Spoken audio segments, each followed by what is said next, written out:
층간소음 밑집이 이사 후 남기고 간 손편지. 부동산 경기가 조금 나아진 건지 아니면 그저 봄을 타는 건지 한동안 조용하던 동네가 2월부터 이사하는 집이 하나둘 보이기 시작했다. 3월이 시작되고 완연한 봄이 되면서는 본격적인 이사철이라고 할 수 있을 정도로 일주일에 두어 번씩은 이사하는 모습을 목격하게 된다. 그 와중에 한 달쯤 전에 엘리베이터에서 만난 위층 이웃이 이사를 가게 되었다며 이사하기 전 인사 한번 하러 오겠다는 말을 했다. 갑작스러운 이사 소식에 어떤지 아쉬운 마음이 들었다. 이따금 아파트나 빌라에서 층간소음으로 크고 작은 다툼이 일어난다는 기사를 매체를 통해 접하게 된다. 층간소음을 한 번이라도 경험해 본 사람들이라면 오죽 심하면 그랬을까 하는 생각을 한 번쯤은 해본 적이 있을 것이다. 내 경우 전에 살던 아파트에서는 밤에 잠을 잘 때면 옆집 아저씨의 코 고는 소리가 바로 옆에서 들리는 것처럼 생생할 정도였고 새벽에 화장실을 가는 소리까지 들릴 정도였다. 정말 문제는 위층이었는데 늦은 시간 쿵쿵거리며 걸어다니는 소리는 물론이거니와 매일 밤마다 김치를 담그는 건 아닐까 싶을 정도로 마늘을 빻는 듯 콩콩콩콩 소리가 지속적으로 들려왔다. 조금은 조심해 주십사 찾아가서 얘기도 해보고 쪽지도 붙여봤지만 소용없었고 아파트 관리사무소나 나라에서 운영하는 층간소음센터에 도움을 요청해봐도 달라지는 것은 없었다. 이사를 오고 난 이후에도 층간소음은 계속되었다. 아이들이 뛰어다니는 소리나 이따금 식탁 의자를 끄는 소리는 기본이었다. 퇴근이 늦을 때면 밤에도 움직이는 소리가 들렸으며 이따금 손님이 찾아오는 날엔 아래층인 우리 집에서도 다 알 수 있을 정도로 그 소음은 결코 적지 않았다. 그럼에도 불구하고 예전에 살던 곳에서와는 달리 웃으며 지낼 수 있었던 것은 바로 배려하는 마음 때문이 아닐까 싶다. 자고로 옛말에 웃는 얼굴에 침 뱉지 못한다고 했고 말 한마디에 천냥빚을 갚는다고도 했다.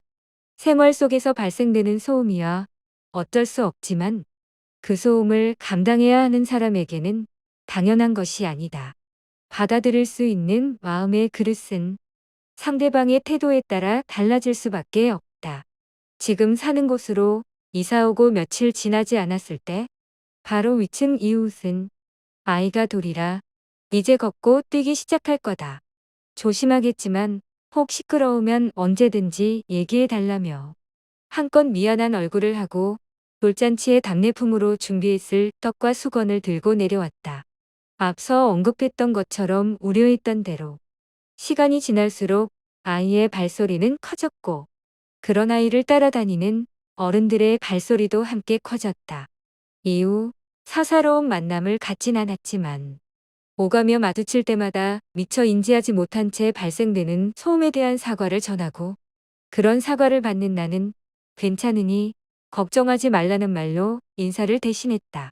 마찬가지로 나 또한 아래층의 이웃을 만날 때면 인사를 나누며 혹시 모를 소음에 대한 사과의 말을 전하곤 한다. 우리 집 역시 아래층 이웃에게는 위층이며 우리 집에서 발생하는 소음이 우리 집의 위층에서 발생하는 소음보다 적다고 장담할 수는 없으므로 아파트나 빌라는 공동주택이다.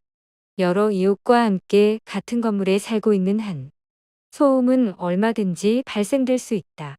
비록 공간은 나누어져 있지만 함께 사는 사람들이다. 일가 친척들보다 가까이에 살고 자주 얼굴을 보는 이들이다. 그런 이들과 내내 얼굴을 붉히며 살아가기보다는 이해하고 배려하며 살아가는 쪽이 낫지 않을까.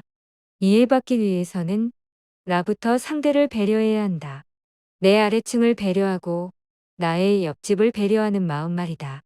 어느새 한 달의 시간이 흘렀고 위층 이웃은 이사를 갔다. 외출해서 돌아오니 현관문 앞엔 과일 상자와 함께 편지가 놓여 있었다. 달콤한 과일 상자는 눈에 들어오지 않고 빼곡히 적은 손편지만 눈에 들어왔다. 편지 안엔 덕분에 좋은 추억을 많이 만들어 간다며 그동안 감사했다는 인사가 가득 들어 있었다. 편지를 읽고 또 읽었다. 이사 때문에 정신없을 와중에도 이렇게 굳이 손편지까지 남겨준 그 마음이 너무나 감사했다. 저희가 5년 넘는 시간 동안 이 집에서 정말 좋은 추억을 많이 만들어 갑니다. 그럴 수 있었던 가장 큰 이유는 그간 아이들이 내는 소음으로 힘드셨을 텐데 이해해 주시고 따뜻한 눈으로 아이들을 바라봐 주셨기 때문입니다. 새로 이사 오실 분들은 더 좋은 분들이어서 잘 지내실 수 있기를 바라요. 가정이 항상 평안하고 건강하시기를 바라며 행복하세요. 감사했습니다. 위층에 이사 소식이 어쩐지 아쉬웠던 이유가 바로 이거였구나. 살가운 왕래가 있었던 것은 아니지만 만날 때마다 웃으며 인사를 나누고 어린아이가 자라는 모습을 지켜봐온 익숙한 얼굴들이 사라진다는 것에 대한 아쉬움. 이웃 사촌의 다정함은 없었더라도 배려하고 배려받은 마음이 느껴지는 순간이었다. 새로운 이웃은 바로 이사 오지 않았기 때문에 아직 위층은 비어 있다. 이제는 새로운 이웃을 기다리는 시간이다. 어떤 분들이 오게 될지 걱정되는 마음이 없지 않지만 걱정은 일단 뒤로 밀어두기로 했다. 부디 우리의 배려와 상식이 맞닿아 있기를 바라며